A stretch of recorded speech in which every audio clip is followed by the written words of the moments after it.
It is 6:10 a.m. and you can hear the birds. Been a long night. Here. We only got 4 hours of sleep last night because we got invaded by hedgehogs. Shit you not. Hedgehogs. Hedgehogs. Now, what else happened yesterday, Zach? What happened yesterday? We decided to cook burgers and the falafel. Yes, we had to cook. The real story was the hedgehogs for sure. No, but how do you cook something when you don't have a lighter? Oh yeah, we didn't have a lighter, so we couldn't light our stove. We had to ask a couple that didn't speak English. I came back with a lighter after a while. Alright, it is 8 a.m. and we are just getting out of bed after a very long night. But we survived it. Not enough hours in the day. So we are going to tear down this mess and then we're out of here.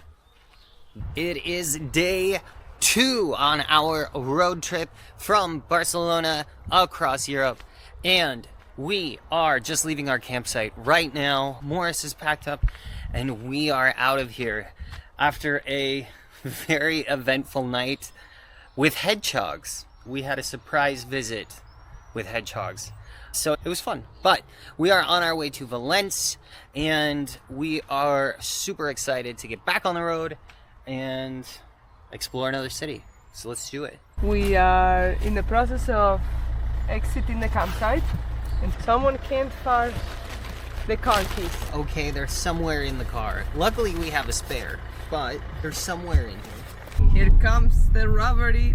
Yesterday, for an hour and something on the highway, we paid 15 euros to be on the highway. And today, who knows how long. There are other options to get to the places we're going, but we have to balance the time that a day has, and as we have seen from yesterday, there's not enough hours in the day. Zach, tell us, why is the car called Snowberry? When we got our first car in the UK, it was very similar to this car, except it was red. And I, being a fan of Psych, remembered that they called their car the Blueberry.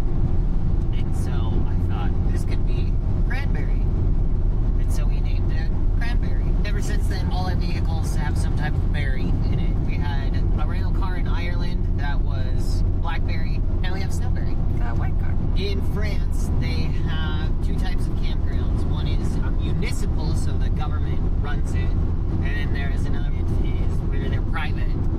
The government ones are generally cheaper than the private ones. There is a reason why you're eating the Pézenas sweets one after the other.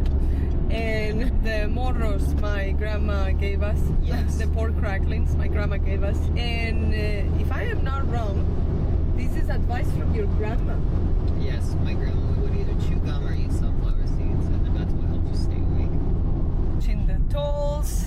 Toll road. Let's see how much it has costed us for today. A fortune. Okay, Zach. How much do we think? I don't know. I Less than yesterday. think 20. I think 12. It has to be less than yesterday. Ticket. Turn, turn, turn, turn, turn.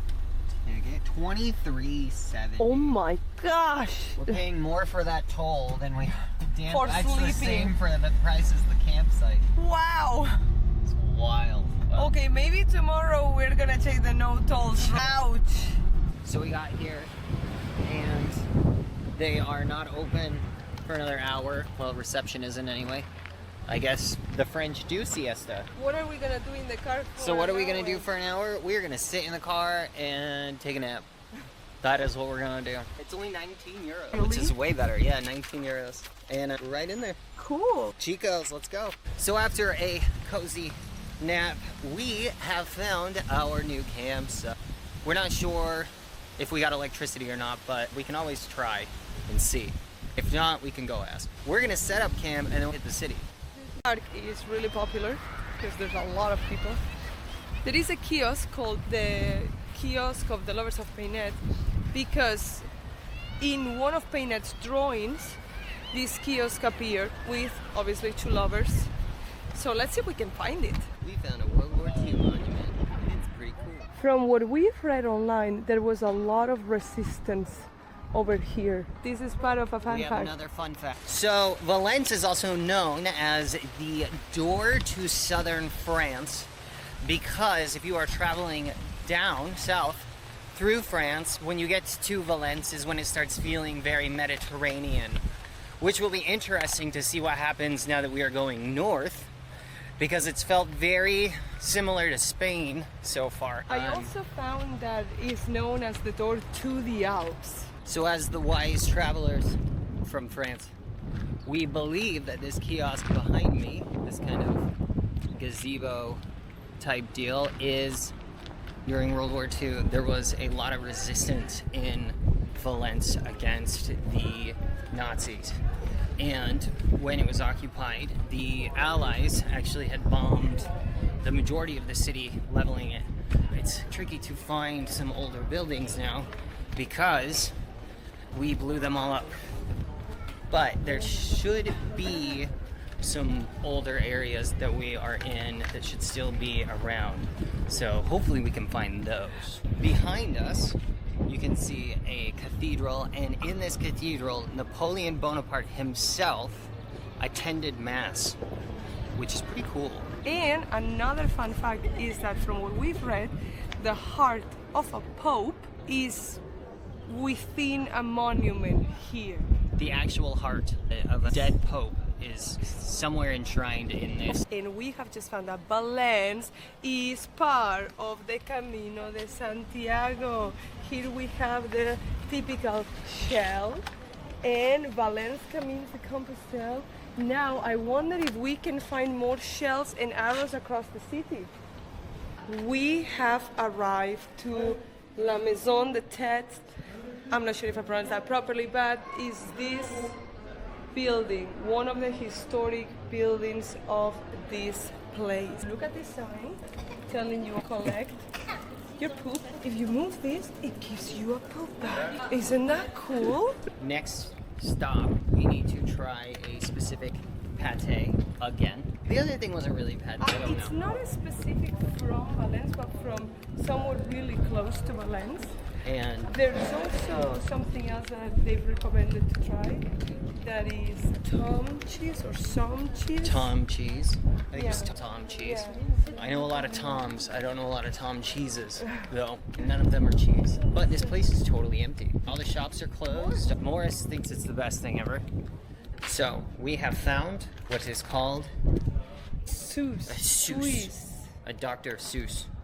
A Swiss. It is a shortbread cookie with orange peel or zest of some sort that is famous from here. And they had one this big. I don't think they were selling it. I think they were just displaying. But then you could get this size. But I got the mini one. The mini one. All right, let's try it. Okay, let's do this. Do you want an eye? Give me an eye or a head or whatever. Ooh, I give you. Wow. I give you one eye. dry. It's good. It's a shortbread cookie. But I don't really taste the orange. it's not hard. I do the citrus, but it's Okay. not hard like a butter shortbread. But I do, and there's pieces. It is softer, yeah. There's like pieces. So, success. I think that's good. Orange shortbread man is a success. Now, off to the pate. Since many places were not open, we saw a Carrefour and decided to stop in it. I found Tom Blanche, but beside it there was Tom Black. The other one had black skin like a Spanish cheese. We found out that all the charcuteries are closed because it is Ascension Day. So basically it is a very popular Christian holiday. Everything is closed. This wraps up our hour and a half in Valence. We are heading back to the car where we're gonna go hit a grocery store before we hit camp again. And I'm gonna try to find the pate because Carrefour didn't have it. yes, so Good luck for us. Today, our souvenir picture has been taken by a family by a Valence sign. We are 5 minutes from the campsite. We have to be there before 7. And I went into Auchan and I looked for the pate and for a lighter, and I couldn't find it. And I ended up with a bag of lettuce and some discounted bacon. So it's gonna be an interesting dinner. The good thing is that we had time to go to a petrol station and get a lighter. So we're gonna be able to cook without asking the neighbors for a lighter. And I, I didn't find the pate. I guess we'll have to live without trying that pate. Oh.